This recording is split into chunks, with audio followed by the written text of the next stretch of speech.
السلام علیکم دوستو، آج کا موضوع ہے کہ کیا آپ آئینہ حقیقی میں اپنی صورت بما اپنی شخصیت کے دیکھنا چاہتے ہیں؟ تو اگر یہ علم بیکار یا وہم ہو تو سب سے پہلے میں خود اسے چھوڑتا، مگر واللہ ایسا نہیں ہے۔ اگر ہماری بات پر باور ہے تو یہی حقیقی زندگی ہے اور یہی زندگی کا محاصل ہے اور یہی زندگی کا نصب العین ہے۔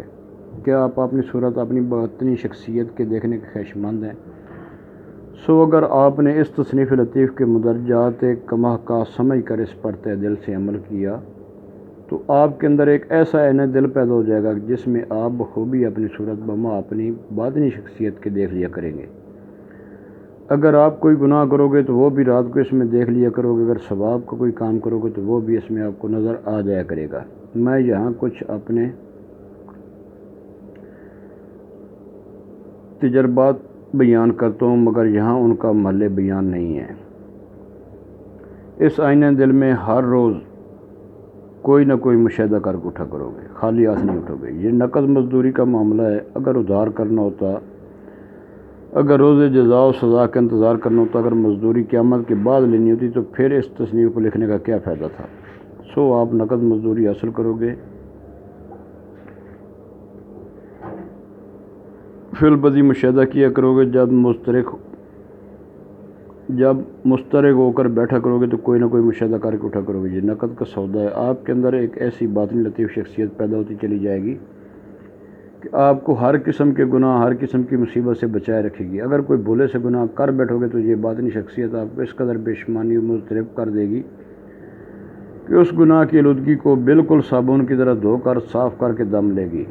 اگر آپ پھر بھی بار بار گناہ کرو گے تو پھر یہ عین دل بالکل مقدر ہو جائے گا۔ اگر آپ پھر بھی گناہ سے باز نہ آئے تو یہ باطنی شخصیت بھی معدوم اور غائب ہو جائے گی۔ اگر باطن و ظاہر میں صراط مستقیم پر چلتے رہو گے، آپ کو باطن میں دن بدن روز بروز عروج حاصل ہوگا۔ آپ کی باطنی پرواز تیز سے تیز ہوتی چلی جائے گی اور ایک دن ایسا آئے گا کہ آپ کی تمام کلفتیں، تمام مصیبتیں، تمام بے چینیاں دور ہو جائیں گی اور آپ کے باطنی لطائف ابداللہ آباد تک زندہ ہو جائیں گے اور آپ اسی زندگی میں اپنے اصل تک پہنچ جائیں گے جہاں سے کہ روز اول سے ہم کو دنیا میں بھیجا گیا تھا۔ اگر دعوت القبور پڑھتے پڑھتے تھک گئے اور آج تک آپ ارواح سے رابطہ قائم نہیں کر سکے، یا اگر آپ آج تک روحانیوں سے کوئی فیض حاصل نہیں کر سکتے تو نا امید ہونے کی ضرورت نہیں ہے۔ یہ تصنیف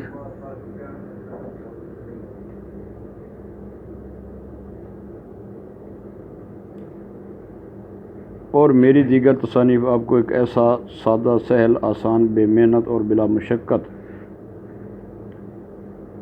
حل بتائے گی کہ جس سے آپ دنگ رہ جائیں گے اور دور و دراز آپ کو آدھی رات کو قبروں پر بھی جانا نہ پڑے گا۔ اپنے گھر بیٹھے آپ کی دعوت رواں ہو جائے گی اور آپ ہزاروں روحانی اور دنیوی فائدے سے حاصل کر سکو گے۔ ہر لطف کی بات کہ یہ دعوت بالکل بے ضرر، بے خوف و خطر ہوگی اور اس سے ایسے لا ینال عقدے حل ہوں گے جن کو آپ اپنی زندگی میں حل نہیں کر سکتے۔ اے طالب، یقین رکھ، اگر تجھے حق کی تلاش ہے تو مجھے تجھ سے بھی زیادہ حق درکار ہے۔ تو کسی سے انصاف کی توقع رکھتا ہے، مگر میں نے تو خود اپنے آپ سے انصاف کرنا سیکھا ہے۔ اپنے آپ سے انصاف کرنا ایسی نعمت ہے کہ جو خدا تعالیٰ آپ کو بھی عطا کرے۔ اگر آپ نے اپنے آپ سے انصاف کرنا سیکھ لیا تو سمجھ لو کہ آپ نے سب کچھ سیکھ لیا۔ تو آگے نیکسٹ ٹاپک ہے حواس خمسہ، ظاہری و باطنی۔ میرے اچھے بھائی، تو اس بات کو خوب جان لے کہ جب تک تم اس حواس خمسہ باطنی و ظاہری کے متعلق روشناس نہ ہوگا تو باطن میں نہ چل سکے گا۔ باطنی پرواز کی کلید ہی باطنی خمسہ حواس ہیں اور اس کلید کے بغیر بظاہر قفل باطن نہ کھل سکے گا، لہذا باطنی پرواز بھی جاری نہ ہو سکے گی۔ حواس خمسہ باطن کی دنیا میں داخل ہونے کا باب اولین یا سب سے پہلا دروازہ اور یہ اس کی ابتدا ہے۔ اس کی انتہا بھی بذریعہ حواس باطنی۔ یہی حواس خمسہ باطنی ہیں: لا تدرک الابصار، ترجمہ تمہاری ظاہری آنکھیں اس کو نہیں پا سکتی، اس لیے اس کو پانے کے لیے، اس کو دیکھنے کے لیے باطنی حواس ہی کی ضرورت لاحق ہوتی ہے۔ اور یہ حواس اللہ جل شانہ نے ازل سے انسان کو ودیت کر دی ہے، مگر حواس خمسہ باطنی اللہ کریم نے ہم کو عطا نہ کی ہوتے تو اہل جہان کے سب لوگ ظاہری و باطنی طور پر یکسر ظاہری و باطنی امور سے قاصر رہ جاتے اور باطنی عوالم ہم سے یکسر اوجھل ہو جاتے۔ یہ باطنی صبغت اللہ کے رنگ سے رنگین ہیں، اس لیے ان کو موت نہیں ہے۔ باطنی حواس تو ابد حیات رہیں گے، ہمارے جسم کو موت لاحق ہے، مگر باطنی حواس کو نہیں۔ باطنی حواس کو نہ نیند آتی ہے نہ اونگ۔ آپ جو کچھ نیند کی حالت میں خواب دیکھتے ہیں تو یہ سب کچھ خواب بذریعہ باطنی حواس ہی تو دیکھتے ہیں، گویا نیند کی حالت میں بھی باطنی جاگتے رہتے ہیں۔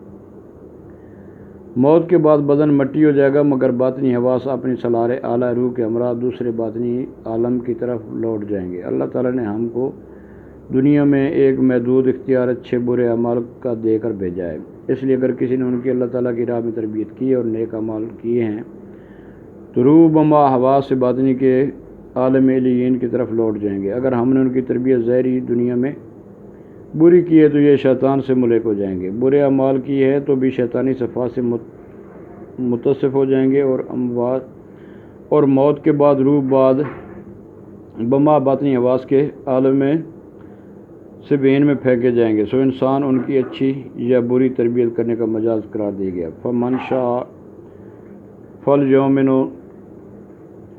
ومن شاء فلیعمل، ترجمہ پس جو چاہے اس پر عمل کرے، ایمان لے، اور جس کا جی چاہے اس کا انکار کر دے۔